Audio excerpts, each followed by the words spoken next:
안녕하세요. 김종일 목사입니다.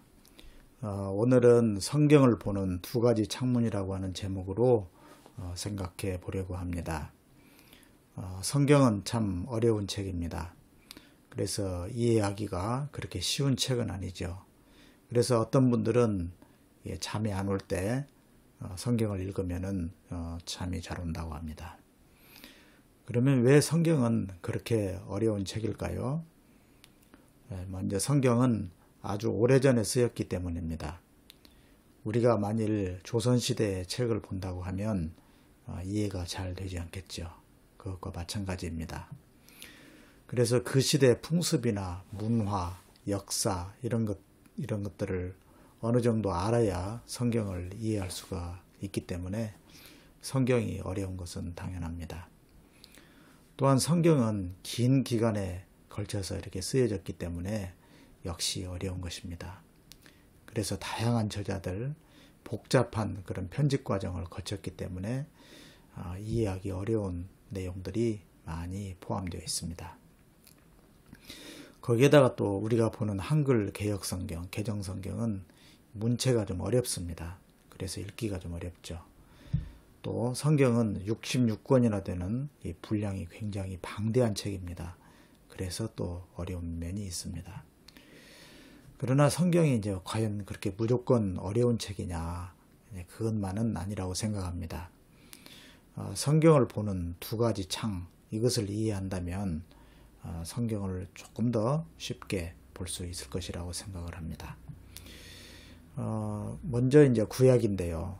구약을 보려면은 바벨론 포로라고 하는 그러한 창을 여러분들이 이해하시면 좋겠습니다. 그리고 신약을 보려면은 바울 서신을 알아야 합니다.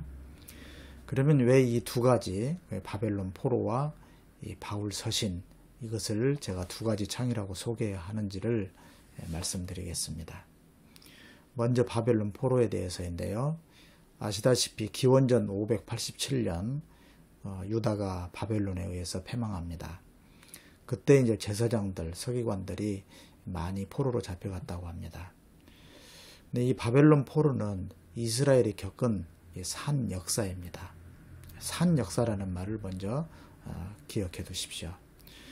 그리고 이제 이 시기에 구약 성경의 중요한 부분이 쓰여지거나 편집되었습니다. 바벨론 포로에 대해서는 뒤에서 더 말씀을 드리겠습니다만은 신약 성경을 보는 창은 단연코 바울 서신입니다. 여기서 바울 서신이라고 하면은 바울의 7권의 서신, 바울이 직접 쓴 서신으로 알려지고 있습니다. 로마서, 고린도 전후서, 갈라디아서, 빌립보서, 데살로니가 전서, 빌레몬서입니다. 이 목록은 반드시 외워놓으시는 것이 중요합니다. 이 7권의 서신들은 주 40년경부터 이 초기 기독교에 대해서 말해주고 있습니다. 그래서 초기 신약교에 대해서 가장 근접하고 사실적인 그런 역사적인 사료가 담겨져 있습니다. 뿐만 아니라 초기 기독교 신앙, 그 신학이 풍성하게 이 바울 7서신에 담겨져 있기 때문에 신약을 보는 창이라고 말씀드리는 것입니다. 그럼 다시 이제 구약을 이해하는 바벨론 포로기를 더 깊이 생각해 보겠습니다. 바벨론 포로기에는 포로로 끌려갔던 이들 중에 제사장과 그 서기관들이 많이 있었다고 합니다. 그래서 그들은 왜 우리가 나라를 잃고 이렇게 포로가 되었는가라는 그런 심각한 그 질문을 하였습니다. 그러니까 언약의 백성이며 성전을 가진 민족인데 왜 패망하게 되었는가라는 것이죠. 그래서 그들은 이런 질문에 답을 얻기 위해서 하나님께 배달린 것이죠. 그래서 그들은 죄악 때문에, 불순종 때문에 패망하였다라는 그러한 결론을 내리게 됩니다.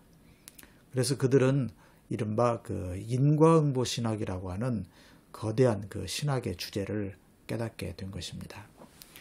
그래서 지금 우리가 인과응보하면은 굉장히 익숙한 개념이기 때문에 대수롭지 않게 그렇게 생각할 수도 있습니다만은 당시에 그 인과응보라고 하는 개념은 그들이 그 깨닫고 어떤 진리로 받아들이기에는 너무나 생소한 그런 개념이고 신학이었습니다. 그 시대에는 여러 우상들 앞에 온갖 그 난잡한 의식을 행해야 복을 받는다는 정도, 그 정도 수준에 불과했던 것입니다. 그러니까 그들이 하나님의 말씀, 율법을 순종하면 복을 받고 불순종하면 저주를 받는다는 진리를 이 포로기를 겪으면서 아주 그냥 뼈저리게 그렇게 깨달은 것입니다. 그래서 이 인과응보 신학은 구약 성경의 형성에 엄청난 영향을 끼쳤습니다. 아마 구약 성경의 거의 대부분이 인과응보론에 입각해 있다 해도 과언이 아닐 것입니다. 오경, 잠언, 시편, 그리고 신명기의 역사서라고 불리는 여호수아서, 사사기, 사무엘기, 열왕기, 혹은 대부분의 선지서들, 이런 책들은 그 인과응보론을 말하고 있습니다. 그런데 이제 성경은 인과응보론 이외에도 하나님의 어떤 창조, 인간의 죄악상, 하나님의 나라를 이루기 위한 공의와 정의의 실현 방법, 이런 것들이 이 시기, 바벨론 포로 시기에 폭발적으로 제한이 되었습니다. 그래서 이것이 구약 성경에 기록된 것이죠. 물론 이제 인과응보 신학이 갖는 한계도 있기 때문에 구약 성경에 보면은 이것을 보완하는 책이 있습니다. 예를 들면 욥기나 전도서 등이 그래서 후대에 보충되기도 했습니다. 욥기를 보면은 욥은 아무 잘못하지도 않았는데 고통을 겪는 그런 모습으로 나타납니다. 인과응보와는 좀 다른 것이죠. 그래서 이것은 인과응보 신학을 보충하는 그런 책으로 가치가 있습니다. 이제 신약을 이해하는 창문 바울 서신을 좀 더 살펴보겠습니다. 앞서 말씀드렸듯이 바울 서신은 가장 역사적인 기록들입니다. 제가 바울 서신이 가장 역사적인 책이라고 말씀드리는 이유는요. 신약 성경의 그 다른 책들은 바울 사후에 80년대 혹은 그 이후 한 세대가 훨씬 지나서 기록된 책들입니다. 그래서 바울 서신 이외의 책들은 그 예수님 당시와는 상당히 시간적인 간격이 크다 하겠습니다. 그래서 이렇게 시간이 흐르면은 그 사이에 다양한 전승들이 포함이 됩니다. 이 전승이라고 하는 것은 전해져 내려오는 이야기를 말하는 것이죠. 전승이 과연 얼마나 역사적인 사실에 부합하느냐. 전승에는 역사적인 내용이 포함될 수도 있고 그렇지 않을 수도 있습니다. 그럼에도 이제 저자들이 혹은 편집자들이 이러한 전승을 성경에 수록한 이유는 이 전승들이 신학적인 진리, 다시 말하면 구원의 진리를 포함하고 있기 때문입니다. 또 하나 중요한 점은 시간이 흐르면서 이 저자나 편집자가 속한 이 공동체는 어떤 나름의 독특한 상황에 처하게 되었습니다. 그래서 바울 서신 이외의 책들에는 이 공동체가 처한 상황이 많이 반영되어 있다는 것입니다. 그래서 예를 들면 마태 공동체나 요한 공동체는 이 유대교와의 갈등 관계에 있었기 때문에 이것을 해결하기 위해서 쓰여진 책이라고 볼 수 있습니다. 그래서 그 책들에는 율법에 대한 입장이 분명하게 드러나는 것이죠. 또한 그 시대에 통용되는 개념들이 바울 서신 이후의 책들에는 많이 들어와 있습니다. 그래서 예를 들면 마태복음에는 이 교회라는 어휘가 사용되고 있는데요. 이 어휘는 예수 승천 후에 시간이 꽤 지나서야 지금의 교회라는 의미로 사용됐습니다. 그러니까 그 시대에 통용되는 개념이 책에 들어오는 것이죠. 원래 교회로 사용되는 이 에클레시아라는 단어는 그 시민의 대표자들인 어떤 정치적인 모임을 의미했습니다. 그런데 이제 후대에 예수님 당시가 아닌 훨씬 후대에 이런 정치적인 의미가 아닌 하나님께 부르심을 받은 성도들의 공동체라는 의미로 그렇게 사용된 것이죠. 그런 의미로 마태복음 같은 데서 이제 쓰여지고 있습니다. 사실 예수님께서 헬라어인 그 에클레시아를 사용하시지 않았기 때문에 예수님께서 어떤 어휘를 사용하셨는지는 뭐 정확히 알 수는 없습니다. 그런데 이제 마태복음에 보면 이 교회라는 어휘뿐 아니라 이 교회의 권징에 대해서 구체적으로 서술하고 있습니다. 이런 교회의 권징은 그 예수님 시대가 아닌 훨씬 후대에 형성된 이 마태 공동체의 상황을 반영하는 그런 본문이기도 합니다. 사도행전에도 마찬가지로 사도들이나 바울의 설교가 나타나는데 그에 보면은 후대, 그러니까 사도행전이 기록될 당시에 그 신학이나 개념들이 많이 들어가 있습니다. 하여튼 바울 이후에 쓰여진 책들은 상당히 복잡한 방식으로 저술되고 편집되었다는 것을 알 수 있습니다. 요약하면은 거기에는 많은 그 전해져 내려온 이야기가 거기에 포함되었다는 것입니다. 또 그리고 그 시대의 상황이 반영되어 있다. 그리고 그 공동체가 처하고 있는 그런 문제를 해결하기 위한 그런 그 글들이 거기에 많이 포함되어 있다. 이런 것입니다. 그렇기 때문에 바울 서신과 비교해서 이것이 순수하게 좀 더 역사적이라거나 혹은 초기 기독교에 좀 더 근접하는 그러한 사실적인 책이라 이렇게 보기에는 어렵고 일종의 신학서라 이렇게 보면은 타당할 것입니다.